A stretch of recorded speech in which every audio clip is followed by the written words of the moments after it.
নমস্কার, চলে এলাম উচ্চ মাধ্যমিকের একটা নতুন বিষয় নিয়ে, রাষ্ট্রবিজ্ঞান বা পলিটিক্যাল সায়েন্স। আর প্রত্যেক বছরের মতো আজকে আমরা পেয়েছি প্রিয়ব্রত বাবুকে, প্রিয়ব্রত পুরকাইত। স্যার, আপনাকে স্বাগত। দীর্ঘদিন ধরে স্যার পলিটিক্যাল সায়েন্স পড়াচ্ছেন, শুধু উচ্চ মাধ্যমিক নয়, অনার্স এবং এমএ এই সমস্ত ছাত্রছাত্রীদের পড়াচ্ছেন। ওনার দীর্ঘ অভিজ্ঞতাকে সঞ্চয় করে আমরা এগিয়ে যাব। 2015 সালে স্যার এই নতুন সিলেবাস চালু হয়েছিল, আর এই 2025 ঠিক পাক্কা 10 বছর পরে এটাই শেষ ব্যাচ। এরপর যে ব্যাচ আসছে, অর্থাৎ যারা এখন 11-এ পড়ছে, যারা সেমিস্টার 2 দেবে, তাদের পরীক্ষা পদ্ধতি সম্পূর্ণ পাল্টে গেছে। সুতরাং আমরা বলতে পারি যে পুরনো সিলেবাসের এটাই শেষ ব্যাচ। তাদের কাছে প্রত্যেকটা সাবজেক্টেরই 80 নাম্বার আর 20 নাম্বার প্রজেক্ট। এই 80 নাম্বার নিয়ে মূলত আমরা আলোচনা করব। তার মধ্যে এমসিকিউ, এসিকিউ এবং ব্রড যে আনসার টাইপ কোয়েশ্চেন রয়েছে, সেইগুলো নিয়েই আমাদের আলোচনা সীমাবদ্ধ থাকবে। আর ছাত্রছাত্রীদের উদ্দেশ্যে বলবো, স্যার তো প্রথমে একটু ইন্ট্রোডাক্টরি কথা বলবেন, তারপরে সরাসরি আমরা সাবজেক্টে চলে যাব। একেবারে দীর্ঘ আলোচনা স্যার করবেন। আর সবচেয়ে বড় কথা, আমার এতদিনের অনুষ্ঠান পরিচালনা করতে গিয়ে দেখেছি, আমি স্যারের সঙ্গে একটু আগে কথা বলছিলাম, যে পলিটিক্যাল সায়েন্স আর ফিলোসফি এমন দুটি বিষয় যেখানে কিন্তু খুবই সাজেস্টিভ আমরা ছাত্রছাত্রীদের প্রশ্ন বলে থাকি, এবং খুবই আনন্দের কথা, খুবই গর্বের কথা যে প্রত্যেক বছর স্যার যে প্রশ্নগুলো বলে যান, বোধহয় একেবারে দাগ নাম্বার ধরে পড়ে এবং 100% কমন পড়ে। তা আমরা স্যার একটা পিডিএফ আকারে আমরা আমাদের এতে দিয়ে দেব। আপনারা সবাই জানেন, আমরা এই অনুষ্ঠান অনেক দিন থেকেই প্রায় 4-5 বছর ধরে পরিচালনা করছি মাধ্যমিক এবং উচ্চ মাধ্যমিক পরীক্ষার্থীদের জন্য কম্পন দাস ইউটিউব চ্যানেল। আর এর সঙ্গে আমরা সবার বাংলা চ্যানেলেও এটা সম্প্রচারিত করে থাকি। যদি একটু হলেও ছাত্রছাত্রীদের উপকারে আসে, তাহলে বলবো চ্যানেলটা সাবস্ক্রাইব করতে। শুধু এবছর নয়, অন্যান্য যে বিগত বছরগুলোর যে ভিডিও রয়েছে, হয়তো এবছর আমরা কোনো পয়েন্ট মিস করে গেলাম কোনো একটা সাবজেক্টের, বা এই ধরনের একটা মডেল কোশ্চেনের মডেল আনসারটা এইভাবে হবে, সেই সমস্ত জায়গাগুলো খুঁটিনাটি জানতে হলে আমাদের পুরনো ভিডিওগুলো আমাদের স্নেহের ছাত্রছাত্রীরা দেখতে পারে। বেশ, আর বেশি কিছু বলছি না, সরাসরি স্যারের কাছে চলে যাব। নমস্কার। যারা 2025 উচ্চ মাধ্যমিক পরীক্ষা দেবে, সেই সমস্ত ছাত্রছাত্রীদের নতুন বছরের শুভেচ্ছা, পাশাপাশি আগামী দিনে উচ্চ মাধ্যমিক পরীক্ষার সাফল্য কামনা করে শুভেচ্ছা জানাই এবং ধন্যবাদ জানাই তনুরঞ্জন বাবু এবং কম্পন দাকে, যে চ্যানেলে আমরা এই অনুষ্ঠানটি করছি, কম্পন দাস ইউটিউব চ্যানেল। তার মাধ্যমে সমস্ত দর্শককে আমার শুভেচ্ছা জানাই। এবং আমাদের দীর্ঘ কয়েক বছর ধরে আমরা উচ্চ মাধ্যমিকের রাষ্ট্রবিজ্ঞান নিয়ে এই চ্যানেলে আলোচনা করছি, এবং আলোচনা করতে গিয়ে আমরা প্রতি বৎসরই যেটা বলি, ছেলে মেয়েদের ভালো নাম্বার কি করে পেতে হবে। অর্থাৎ সিলেবাসটা তো অনেক বড়, এবং রাষ্ট্রবিজ্ঞান অনেকটা বড় একটা বিষয়। পুঙ্খানুপুঙ্খ সবটা যদি আমরা এই শেষ সময়ে না পড়তে পারি, নিশ্চয়ই ছেলেমেয়েরা গত 1 বছর ধরে সিলেবাস ওয়াইজ, সিলেবাসের চ্যাপ্টার ধরে ধরে পড়াশোনা করেছে। আমরা শুধু এই শেষ মুহূর্তে এসে যাতে আরো ভালো নাম্বার কি করে পেতে পারে ছেলেমেয়েরা, বেশি নাম্বার কি করে অর্জন করতে পারবে তাদের মেধা দিয়ে, সেই জিনিসটা আমরা এই চ্যানেলে বারবার আলোচনা করি। আজকেও সেই জিনিসটাই আমরা আলোচনা করব। স্যার বলছিলেন এটাই উচ্চ মাধ্যমিকে 2015 যে সিলেবাস, সেই অনুযায়ী শেষ ব্যাচ। সত্যি এটা শেষ ব্যাচ, সুতরাং এই পরীক্ষাটা খুবই গুরুত্বপূর্ণ। অন্যান্য বছরের মতন এই পরীক্ষাটা আরো বেশি মূল্যবান, আরো বেশি গুরুত্বপূর্ণ। তাই প্রথমে আগে আমি সবাই জানে তবু আর একবার বলে দিই যে আমাদের নাম্বার বিন্যাসটা। আমাদের নাম্বার বিন্যাস হচ্ছে 40 নাম্বারের শর্ট প্রশ্ন, তার মধ্যে 26 নাম্বার এমসিকিউ এবং 24 নাম্বার এমসিকিউ এবং 16 নাম্বার হচ্ছে এসএকিউ। আর 5টি বড় প্রশ্ন লিখতে হয়, যার প্রশ্নের মান থাকে 8, কোনোটি 5+3 থাকে, কোনোটি 5+2+1 থাকে, তাহলে 8×5=40, আর শর্ট প্রশ্ন 40, 80 নাম্বার আর 20 নাম্বারের প্রজেক্ট থাকে। সুতরাং আমাদের হাতে যেটা আছে সেটা হচ্ছে 80 নাম্বার। আমরা এই 80-র মধ্যে সর্বোচ্চ কত নাম্বার তুলতে পারি সেটা জানতে গেলে আগে আমাকে প্রথম সিলেবাসটা জানতে হবে। সিলেবাসে আমরা সব চ্যাপ্টারে কিন্তু বড় প্রশ্ন নেই, সব চ্যাপ্টারে কিন্তু শর্ট কোশ্চেন নেই। কিছু কিছু চ্যাপ্টার আছে যেটাতে শুধুমাত্র বড় প্রশ্ন করলেই সেখান থেকে আমরা বড় প্রশ্নের উত্তর দিতে পারবো এবং সেখানে কোনো রকম এমসিকিউ এসএকিউ করার দরকার নেই। আবার কিছু অধ্যায় আছে যেখানে এমসিকিউ এসএকিউ করতে হয়, বড় প্রশ্নও করতে হয়। আমাদের উচ্চ মাধ্যমিকের সিলেবাসে 10টি অধ্যায় রয়েছে। 10টি অধ্যায়ের মধ্যে প্রথম অধ্যায় হচ্ছে আন্তর্জাতিক সম্পর্ক। এই আন্তর্জাতিক সম্পর্ক এই অধ্যায় থেকে একটি বড় প্রশ্ন পড়ে। প্রশ্ন থাকে 2টি, তার মধ্যে যে কোনো একটি বড় প্রশ্ন লিখতে হয়। এই আন্তর্জাতিক সম্পর্কের মধ্যে আছে আন্তর্জাতিক সম্পর্কের অর্থ, মানে কাকে বলে, শাস্ত্র হিসাবে আন্তর্জাতিক সম্পর্কের বিবর্তন। অর্থাৎ আন্তর্জাতিক সম্পর্কটা রাষ্ট্রবিজ্ঞানের মধ্যে পড়ানো হলেও আন্তর্জাতিক সম্পর্ক একটা পৃথক বিষয়। পৃথক বিষয় হওয়ার ফলে আন্তর্জাতিক সম্পর্কের বিবর্তন ঘটছে এবং সময়ের সঙ্গে সঙ্গে আন্তর্জাতিক সম্পর্ক বিভিন্ন উপাদানের উপরে নির্ভর করে। সেই বিবর্তনটা আমাদেরকে পড়াশোনা করতে হবে। আর আন্তর্জাতিক সম্পর্কের যেটা মূল বিষয় সেটা হচ্ছে শক্তি বা ক্ষমতা, পাওয়ার।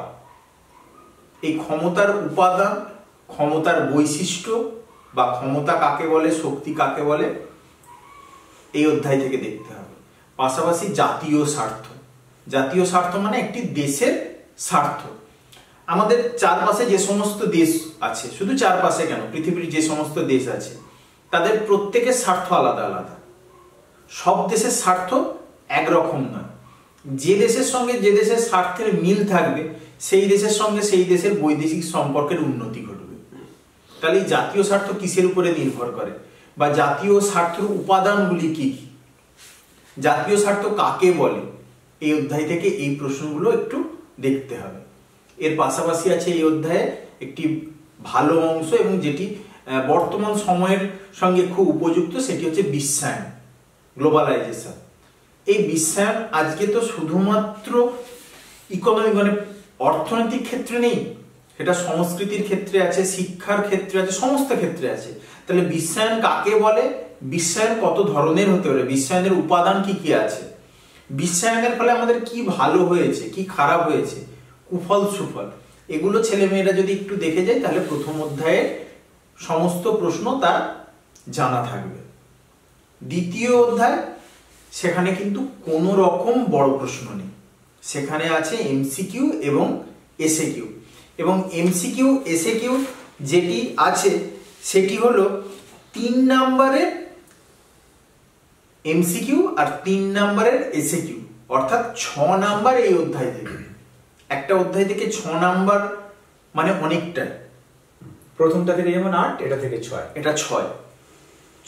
এখানে এই অধ্যায়কে আমরা 3টে অংশে ভাগ করতে পারি বা ভাগ আছে। সেটি হচ্ছে কি না, ঠান্ডা লড়াই। ঠান্ডা লড়াই কাকে বলে, ঠান্ডা লড়াইয়ের অর্থ, উৎপত্তির কারণ, ঠান্ডা লড়াই কি কারণে হয়েছিল বা ঠান্ডা লড়াই কোন সময় থেকে শুরু হয়েছিল, ঠান্ডা লড়াইয়ের বিবর্তন। ঠান্ডা লড়াইয়ের তো বিভিন্ন ফেজ আছে, সেই ফেজগুলো কত সাল থেকে কত সাল এবং সেখানে কোন দেশগুলি সব থেকে বেশি অ্যাক্টিভলি অংশগ্রহণ করেছিল বা কোন দেশের কি কি যুদ্ধ হয়েছিল।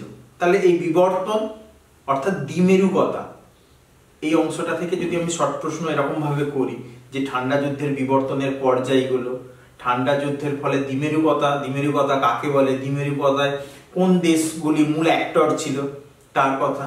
এবং এর পাশাপাশি এখানে আছে জোট নিরপেক্ষতা, অর্থাৎ নির্জোট আন্দোলন কেন শুরু হয়েছিল, কোথায় থেকে শুরু হয়েছিল, তার উদ্যোক্তা কারা ছিলেন।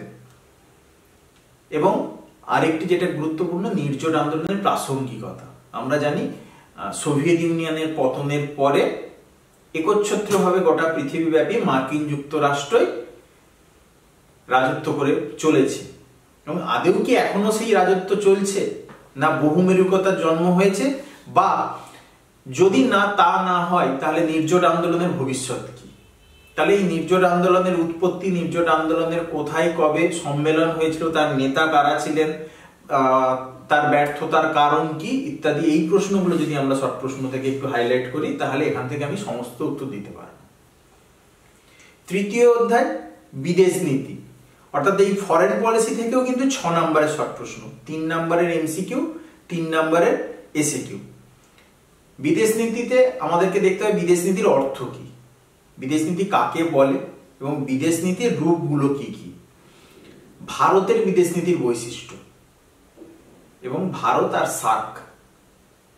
তাহলে ভারতের বিদেশ নীতির বৈশিষ্ট্য করতে গেলে আমাকে প্রথমে পঞ্চশীল জানতে হবে, পঞ্চশীল কবে হয়েছিল, কাদের মধ্যে হয়েছিল, তার পরবর্তীকালে সিমলা চুক্তি, এই চুক্তিগুলো কবে কাদের মধ্যে হয়েছিল, কোন দেশের সেখানে লাভবান হয়েছিল, সার্ক কেন গঠন হয়েছিল, সার্কের বর্তমান সদস্য সংখ্যা কত, আফগানিস্তানকে কবে আমরা সার্কের নবীনতম সদস্য হিসাবে নিয়েছি, এবং সার্কের আরেকটি গুরুত্বপূর্ণ হচ্ছে সার্কের দুর্বলতা বা অনেক সময় ভারত ভীতি হিসাবেও পড়ে। সুতরাং এই চ্যাপ্টারগুলো খুবই ছোট চ্যাপ্টার এটা, সুতরাং এখান থেকে যদি আমরা এই প্রশ্নগুলো একটু দেখি তাহলে শর্ট প্রশ্ন এখান থেকে, এই চ্যাপ্টার থেকে কোনো রকম বড় প্রশ্ন নেই। ঠিক তার পরের অধ্যায় সম্মিলিত জাতিপুঞ্জ। সম্মিলিত জাতিপুঞ্জ কবে গঠন হয়েছিল, সম্মিলিত জাতিপুঞ্জের উৎপত্তির কারণ, তার উদ্দেশ্য, তার নীতি, সংবিধানের সম্মিলিত জাতিপুঞ্জের সংবিধানকে কি বলা হয়, এই শর্ট প্রশ্নটা প্রায় সময় উচ্চ মাধ্যমিকে ঘুরিয়ে ফিরিয়ে আসে।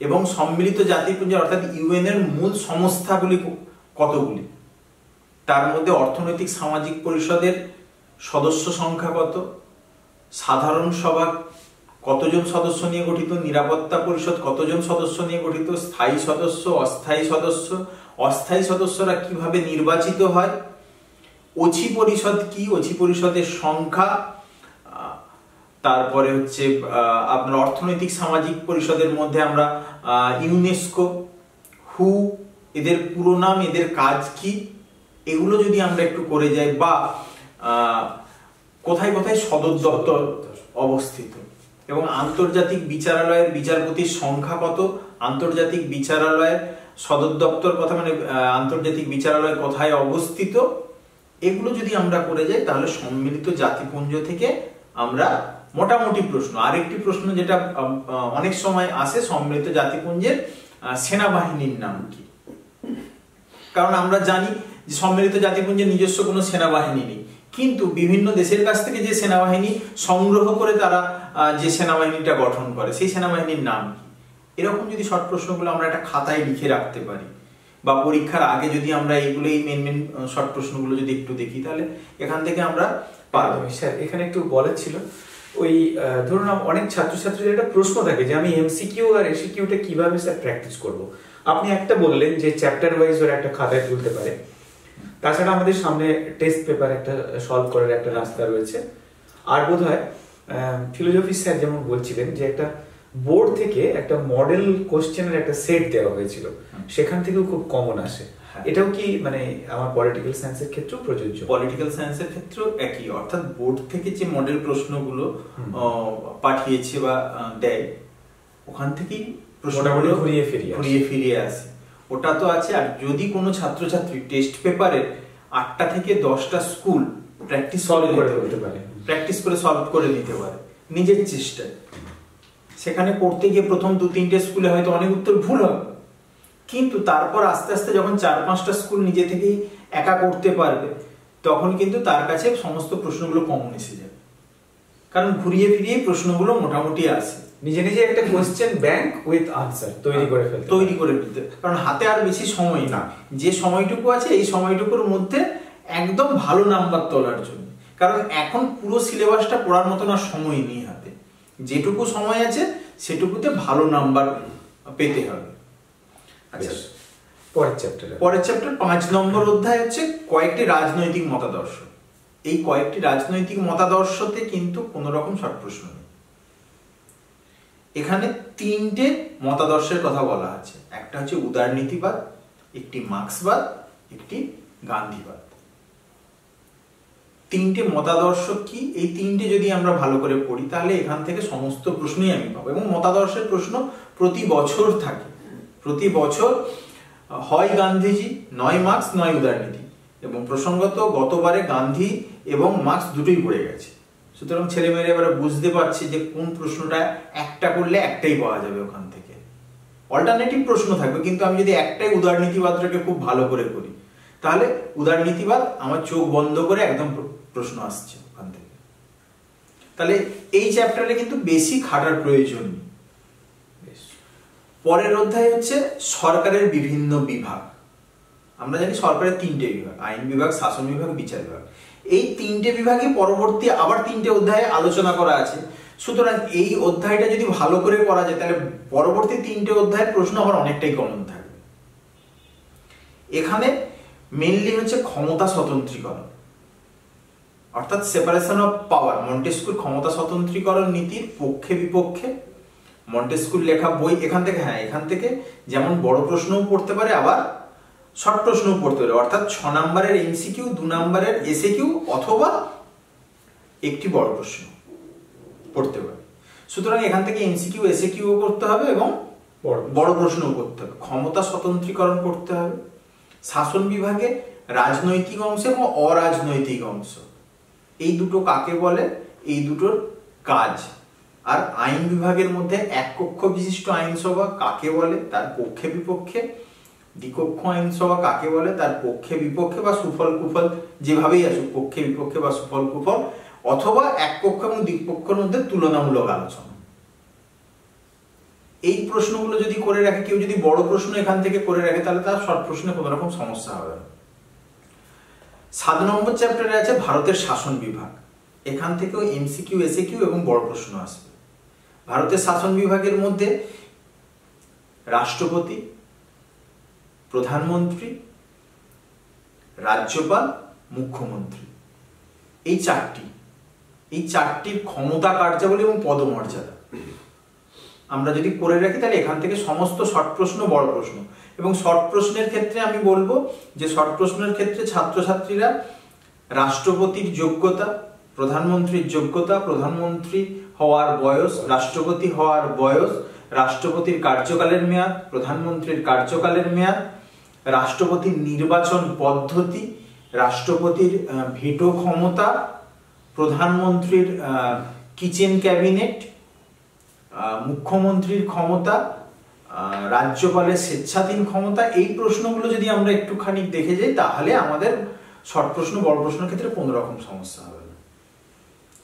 পরের অধ্যায় সেখানেও একই, এমসিকিউ, এসএকিউ প্লাস বড় প্রশ্ন। সেটা হচ্ছে ভারতের আইন বিভাগ।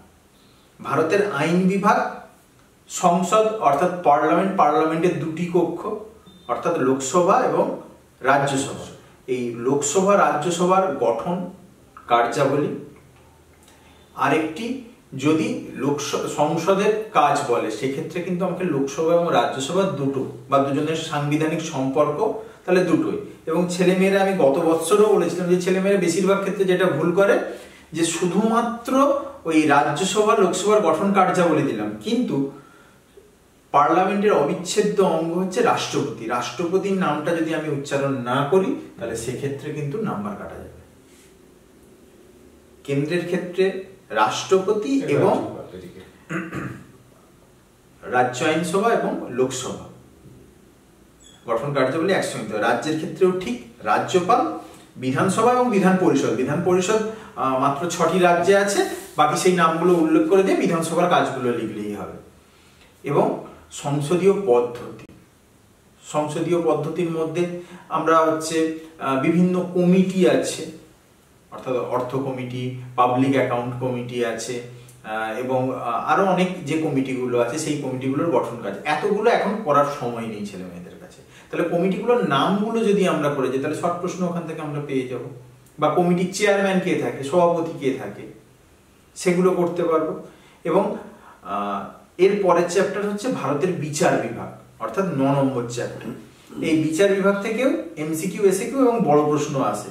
অর্থাৎ বিচার বিভাগ থেকে 6 নম্বরের এমসিকিউ, 2 নম্বরের এসএকিউ আর একটি বড় প্রশ্ন। বিচার বিভাগের ক্ষেত্রে আমি বলবো ছেলে মেয়েদেরকে হাইকোর্ট, সুপ্রিম কোর্ট, লোক আদালত, ক্রেতা সুরক্ষা আদালত, এই 4টি মূল বিষয়। আমরা দেখে নেব যে গত বছর কোনটি পড়ে গেছে, তাহলে বাকিটা করলেই আমি ওখান থেকে পেয়ে যাচ্ছি। শর্ট প্রশ্নের ক্ষেত্রে আমি বলবো যে সুপ্রিম কোর্টের বিচারপতি হওয়ার যোগ্যতা, তাদের কার্যকালের মেয়াদ,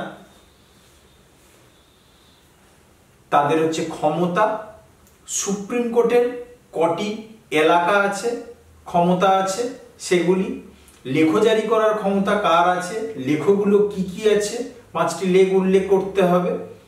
এটা হাইকোর্টের ক্ষেত্রে হাইকোর্টের বিচারপতিদের যোগ্যতা, তাদের বয়সের মাপকাঠি কতটা এবং তার ক্ষমতা কার্যাবলী, এবং ক্রেতা সুরক্ষা আদালত কবে গঠিত হয়েছে, কোন আইনের ভিত্তিতে হয়েছে, অর্থাৎ আইন কি তৈরি হয়েছিল, কবে পাস হয়েছিল, কোন আইনের ভিত্তিতে, লোক আদালতও ঠিক একইভাবে, এবং আমাদের সরকার অর্থাৎ রাজ্য সরকার কত সালে সেটিকে হচ্ছে আমাদের পশ্চিমবঙ্গে অ্যাপ্লাই করেছিল বা পশ্চিমবঙ্গে প্রথম কবে স্থাপিত হয়েছিল, এই সালগুলোকে একটু খেয়াল রাখতে হবে।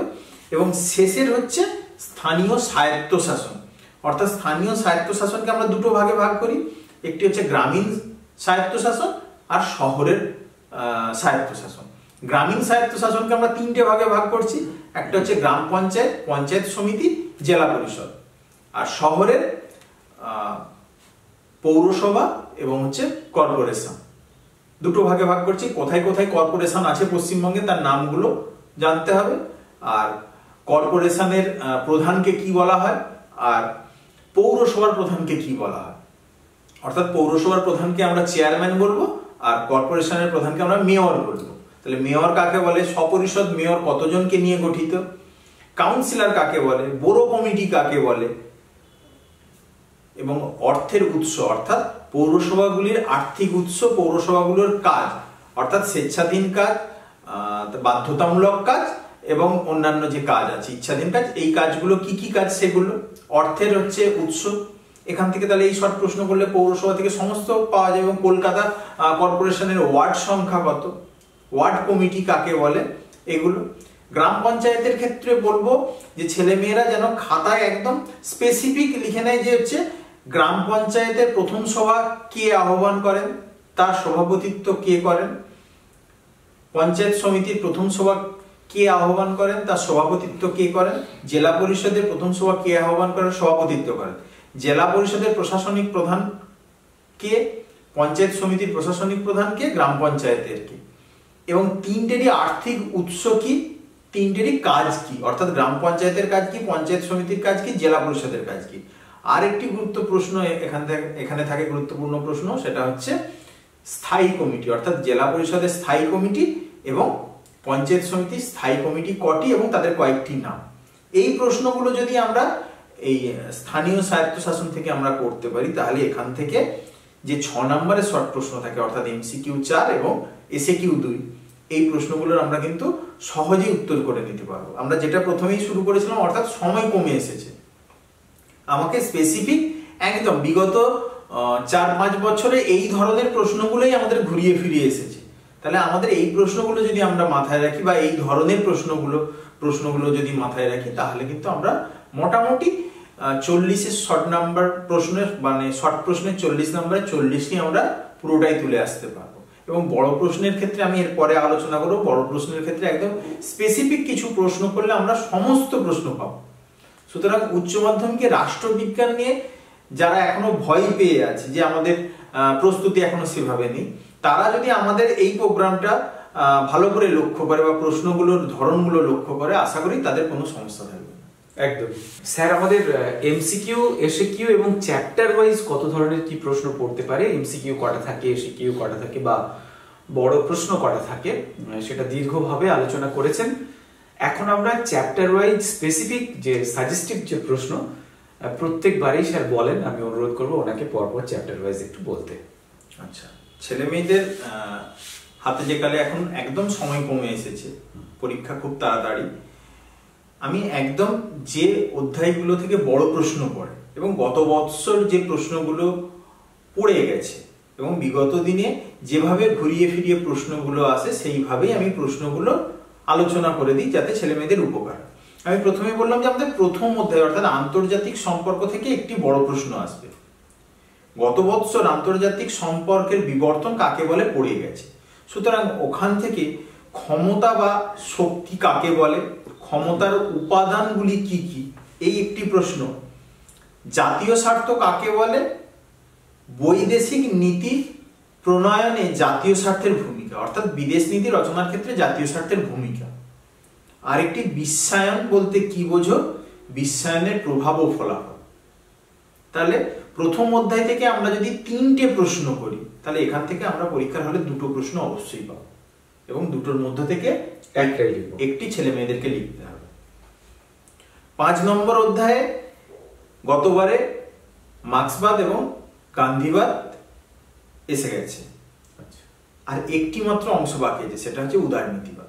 সুতরাং ছেলেমেয়েরা যদি উদারনীতিবাদের মৌলিক নীতিগুলো কি, এই প্রশ্নটা খুব ভালো করে যত্ন করে যায়, তাহলে এই প্রশ্নটা পরীক্ষাতে আসবে।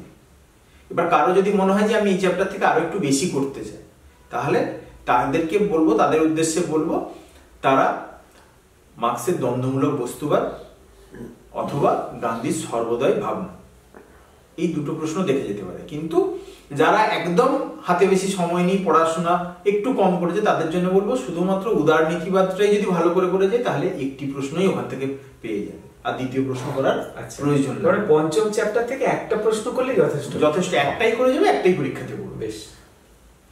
তারপরে ষষ্ঠ মানে 6 নম্বর অধ্যায়ে সরকারের বিভিন্ন বিভাগ।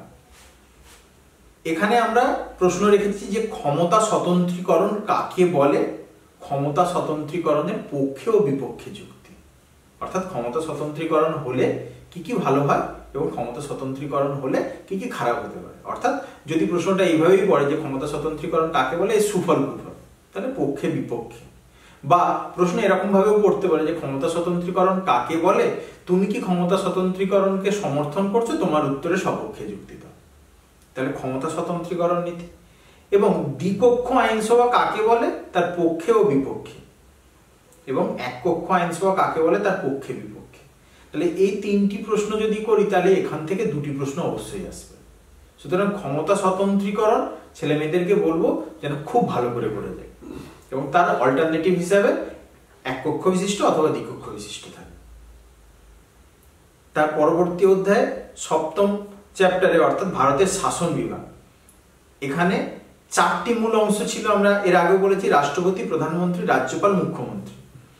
গত বছর পড়ে গেছে প্রধানমন্ত্রী এবং রাজ্যপাল, তাহলে বাকি রইল 2টি, অর্থাৎ ভারতের রাষ্ট্রপতির ক্ষমতা কার্যাবলী এবং কোন অঙ্গরাজ্যের মুখ্যমন্ত্রীর ক্ষমতা কার্যাবলী।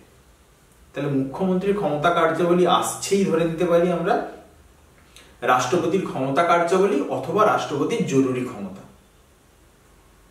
তাহলে সেক্ষেত্রে বলবো মুখ্যমন্ত্রী যদি খুব ভালো করে আমরা করে যাই, রাষ্ট্রপতির প্রশ্ন যদি অল্টারনেটিভ ঘুরিয়েও দেয়, তাহলে আমার মুখ্যমন্ত্রীর প্রশ্নটা আমি কমন পাবই। সুতরাং এই চ্যাপ্টারটাও খুব বেশি প্রশ্ন এখান থেকে করার নেই। তার পরবর্তী ভারতের বিচার বিভাগ।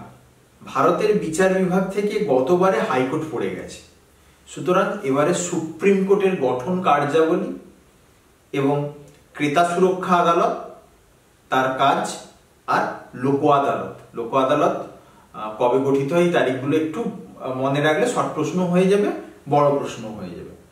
এবং আইন বিভাগ থেকে প্রশ্ন যদি আমরা নাও করি, তাহলে কিন্তু আমরা সব প্রশ্নই কমন পাবো। তবুও আমি আইন বিভাগে বলবো যে সংসদের উভয় কক্ষের সম্পর্ক, অর্থাৎ রাজ্যসভা এবং লোকসভার গঠনগত এবং আইনগত বা সাংবিধানিক যে সম্পর্ক, দুটোর তুলনামূলক আলোচনা, এবং পাশাপাশি যদি কারো একটু বেশি প্রশ্ন করে যাওয়ার ইচ্ছা থাকে এবং আরো যদি প্রশ্নের ক্ষেত্রে শিওর হওয়ার একটা চেষ্টা করে, তাহলে বলবো স্পিকারের ক্ষমতা কার্যাবলী। এই প্রশ্নগুলো যদি করে যায়, তাহলে কিন্তু আমরা পরীক্ষার হলে যে 8টি প্রশ্ন থাকবে, 8টি প্রশ্নই আমরা কমন পাবো এবং ছেলেমেয়েদের খুব সমস্যা হবে না। একদমই। আর এই প্রশ্নটা স্যার আমরা পিডিএফ আকারে আমাদের লিংকে দিয়ে দিচ্ছি। স্যার তো সুন্দরভাবে আলোচনা করলেন। আমি আর একটু শুধু জানতে চাইবো যে আমাদের ছাত্রছাত্রীরা কোথায় ভুল করে থাকে, সেই ভুলটাকে ওরা কিভাবে এড়াতে পারে, বা নাম্বার তোলার ক্ষেত্রে খাতাটাকে কিভাবে আরো সুন্দর করে রিপ্রেজেন্ট করলে, বা কোন ইনফরমেশনটা একেবারে জরুরি, এটা দিতেই হবে কোন একটা প্রশ্নের ক্ষেত্রে, এইগুলো যদি একটু বলে দেন। হ্যাঁ, ছেলে মেয়েদের যেটা ভুল, যে প্রথমেই শর্ট প্রশ্নের ক্ষেত্রে আলোচনা করছিলাম যে সংসদের উভয় কক্ষের সম্পর্ক, তাহলে সেখানে রাষ্ট্রপতির কথা আমাকে উল্লেখ করতেই হবে। বা হচ্ছে বিচার বিভাগে যদি আমরা গঠন বলি, তাহলে বিচার বিভাগের আকৃতি মানে হচ্ছে, আমাদের তো ভারতবর্ষের বিচার ব্যবস্থা পিরামিড তুল্য বিচার ব্যবস্থা, অর্থাৎ সুপ্রিম কোর্ট একটি, তার নিচে হাইকোর্ট, তার নিচে অনেকগুলো অধস্তন কোর্ট। তাহলে এই যে আকৃতির বিবরণ, সেটা সম্পর্কে একটু মাথায় রাখতে হবে। এবং শর্ট প্রশ্নের ক্ষেত্রে আমি বলবো যে, যেমন ধরো জোট নিরপেক্ষ আন্দোলনের প্রবক্তা, আমরা জানি জোট নিরপেক্ষ আন্দোলনে জওহরলাল নেহরু, নাসির, টিটো, সেখানে আমি সবই দেখলাম, নাসির টিটোর নাম দিলাম, জওহরলাল নেহরুর নাম বাদ দিয়ে দিলাম। সেক্ষেত্রে জওহরলাল নেহরুর নামটা অবশ্যই, তিনি আমাদের ভারতীয় প্রধানমন্ত্রী, প্রাক্তন প্রধানমন্ত্রী বা প্রথম প্রধানমন্ত্রী, তাকে সম্মান জানাতে তার নামটা আমাকে প্রথমে দিতে হবে, বাকি আমি অন্য নাম লিখতেই পারি। এবং বড় প্রশ্নের ক্ষেত্রে আমি ছেলে মেয়েদেরকে বলবো যেন একটু পরিষ্কার পরিচ্ছন্ন থাকে, খাতাটা বেশি কাটাকুটি না হয়, যে প্রশ্নটা লিখছি সেটা আমি বুঝে লিখবো। এবং তাতে যদি আমার মনে হয় যে একটা প্রশ্ন লিখতে গিয়ে আমার একটু বেশি সময় যাচ্ছে, বা অন্য প্রশ্নটা লিখতে গিয়ে আমার কম সময় যাচ্ছে, সেক্ষেত্রে সময় অ্যাডজাস্টমেন্টটা ছেলে মেয়েদেরকে ওটা প্র্যাকটিস করে নিতে হবে। ছেলে মেয়েদের ক্ষেত্রে বেশিরভাগ সমস্যা হয়, যে প্রশ্নটা আমার খুব কমন প্রশ্ন পড়ে গেছে, সেই প্রশ্নটা আমি দীর্ঘ সময় ধরে লিখে যাচ্ছি, ফলে অন্য প্রশ্নগুলো লেখার ক্ষেত্রে সময়ের খুব অভাব হয়ে যায়। ছেলে মেয়েদেরকে বলবো 5টি প্রশ্ন এবং পরীক্ষার সময় 3 ঘন্টা 15 মিনিট। আমি 15 মিনিট যদি প্রশ্ন দেখার জন্য বাদই দিয়ে দিলাম, 3 ঘন্টা মানে 180 মিনিট। সেই 180 মিনিটের মধ্যে যদি আমি 30 মিনিট 40 নম্বরের শর্ট প্রশ্নের জন্য এসএকিউ, এবং সেই সময়টাও প্রায় অনেকটাই বেশি, কারণ এমসিকিউ এসিকিউতে অতটা সময় লাগবে না, কারণ বেশিরভাগ প্রশ্নই আমাদের জানা থাকবে, কমন থাকবে। এমসিকিউ এর ক্ষেত্রে তো খুবই কম সময় লাগবে। এসএকিউ এর ক্ষেত্রে যদি আমরা একটু সময় বেশি লাগতে পারে, কিন্তু এমসিকিউ এর ক্ষেত্রে বেশি লাগবে না। এবং বড় প্রশ্নের ক্ষেত্রে আমি বলবো তাহলে 30 মিনিট করে আমি সময় পাচ্ছি। এবার কোনো প্রশ্নটা লিখতে গিয়ে 40 মিনিট হতে পারে, কোনো প্রশ্নটা লিখতে গিয়ে আবার 25 মিনিট বা 20 মিনিটও হতে পারে, কিন্তু একটা প্রশ্ন লিখতে গিয়ে দীর্ঘ 1 ঘন্টা ধরে লিখবো, এটা কিন্তু যেন না হয়। অর্থাৎ আমাকে সময়টাকে মেপে নিতে হবে এবং প্রশ্ন কি চাচ্ছি। উচ্চ মাধ্যমিকে বেশিরভাগ ক্ষেত্রে আমরা দেখি তো পয়েন্ট বেস, সেক্ষেত্রে আমার বেশি বিস্তারিত আলোচনার প্রয়োজন নেই, আমি পয়েন্টের উপরে বেশি জোর দেবো। অর্থাৎ আমি যদি বিস্তারিত আলোচনা করি কিন্তু পয়েন্ট কম দিই, সেক্ষেত্রে নাম্বার ওঠার প্রবণতা কম। কিন্তু আমি যদি ডিসকাস কম করে কিন্তু তার মধ্যে পয়েন্ট বেশি করে দিই, তাহলে সেগুলোতে আমি ভালো নাম্বার পেতে পারবো। এবং ছোটখাটো যেগুলো হচ্ছে ভুল থাকে, অর্থাৎ কোনো প্রশ্ন লিখতে লিখতে আমি মাঝখানে ছেড়ে দিয়ে আবার অন্য প্রশ্নতে চলে আসলাম, এগুলো যেন না হয়। অর্থাৎ যে প্রশ্নটা আমি লিখছি সেটা শেষ করব, তারপর আমি অন্য প্রশ্নতে যাব। কারণ এরকম ভাবে পরপর যদি প্রশ্ন আমি ছেড়ে দিতে থাকি, তাহলে খাতা সম্পর্কে পরীক্ষকের একটা ভুল ধারণা তৈরি হবে। সুতরাং এই ছোটখাটো জিনিসগুলো একটু যদি ছেলে মেয়েরা মাথায় রাখে এবং অভিভাবকরাও যদি একটু ছেলে মেয়েদেরকে এই ব্যাপারে একটু সচেতন করে দেয়, তাহলে আগামী দিনে উচ্চ মাধ্যমিক পরীক্ষা খুবই ভালো হবে। একদম, আমরা চাইবো সবার পরীক্ষা খুবই ভালো হোক। আর স্যারের কথা সূত্র ধরেই বলি, টেস্ট পেপার বাজারে তো এসেই গেছে, তা আমরা 2-3টে মক টেস্ট দিতেই পারি।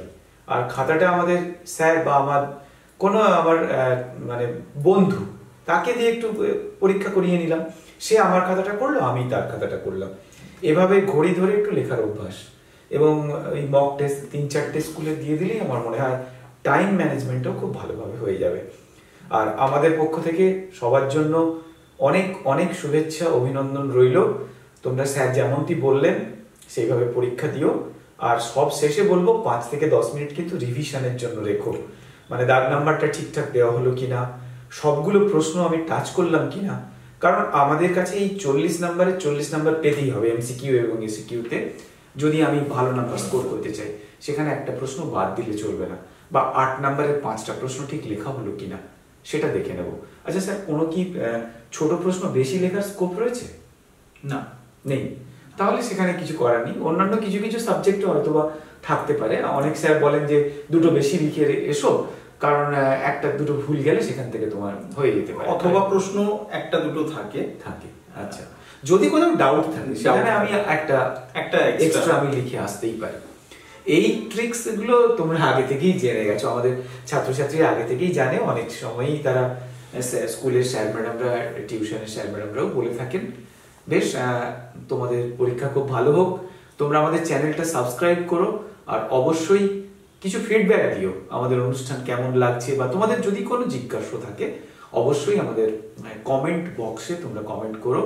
সেই সঙ্গে অভিভাবকদের উদ্দেশ্যেও বলবো, আপনারাও কোনো সাজেশন থাকলে আমাদের দেবেন। আমরা আমাদের সামনের বছরগুলোতে বা পরবর্তী যে বিষয়গুলো আসছে সেখানেও কিন্তু আমরা নিজেদেরকে শুধরে নেওয়ার চেষ্টা করব, বা আমাদের অনুষ্ঠানটা আরো সুচারুভাবে কিভাবে করা যায় সেটার দিকে নজর রাখবো।